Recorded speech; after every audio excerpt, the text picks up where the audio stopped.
Bismillahirrahmanirrahim. Assalamualaikum warahmatullahi wabarakatuh.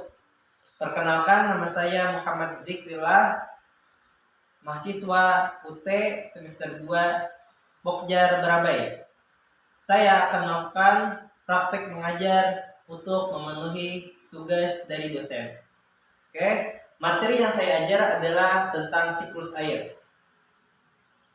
Bismillahirrahmanirrahim. Pagi anak-anak, bagaimana kabar kalian hari ini? Apakah ada yang tidak hadir pada pertemuan kita hari ini? Tidak ada, alhamdulillah. Pada pembelajaran hari ini kalau kita lengkap. Oke, sebelum kita memulai pembelajaran hari ini, marilah kita baca doa sama-sama. Doa yang akan dipimpin oleh ketua kelas. Ayo, amin, pimpin doa kita. Bismillahirrahmanirrahim. Amin. Oke.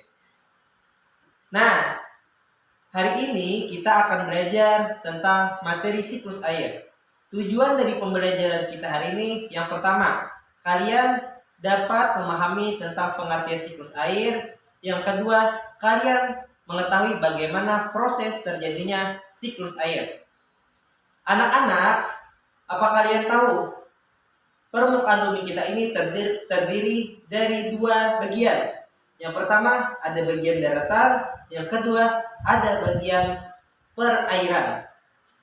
Oke, dari kedua tadi mana yang paling banyak? Apakah daratan paling banyak atau air? Bagus Andi.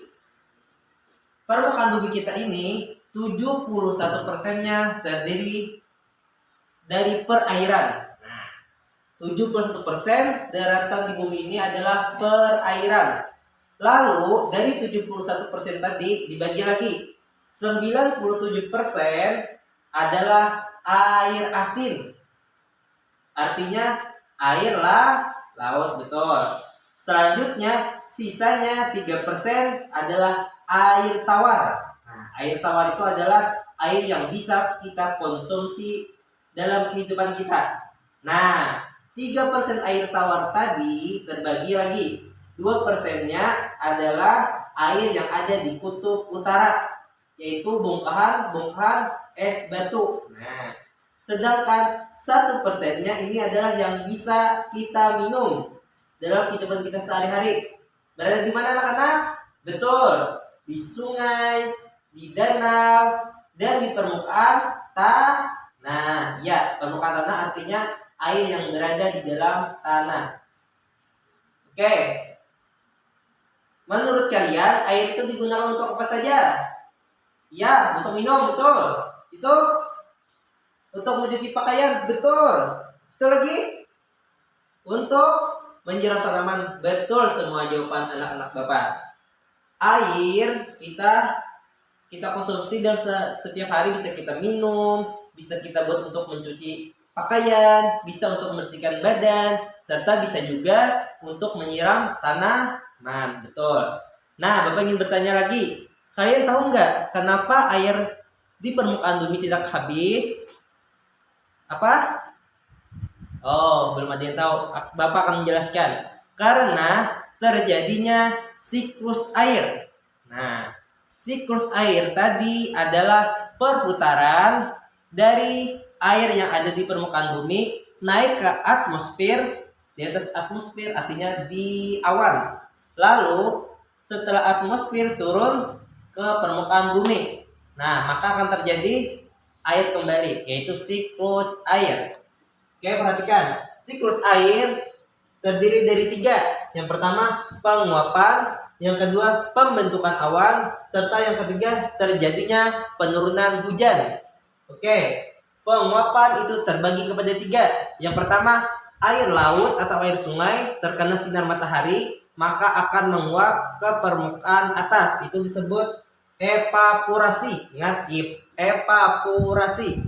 Setelah itu, ketika uap air yang di atas naik ke permukaan atas menjadi gumpalan awan, itu disebut dengan kondensasi. Nah, setelah itu, karena awan tadi tidak dapat lagi menahan beratnya air yang berkumpul banyak, maka akan terjadi titikan hujan.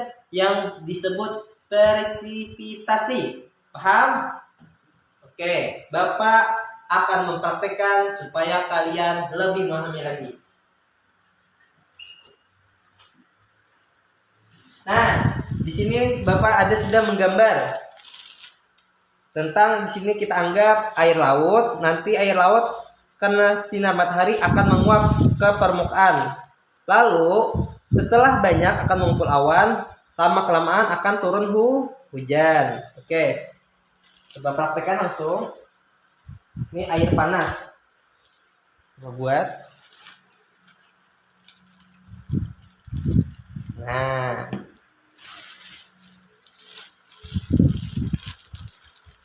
Kita lihat setelah air panas kita buat dalam plastik media ini, maka air panas tersebut menguap ke permukaan atas. Ini permukaan bawah.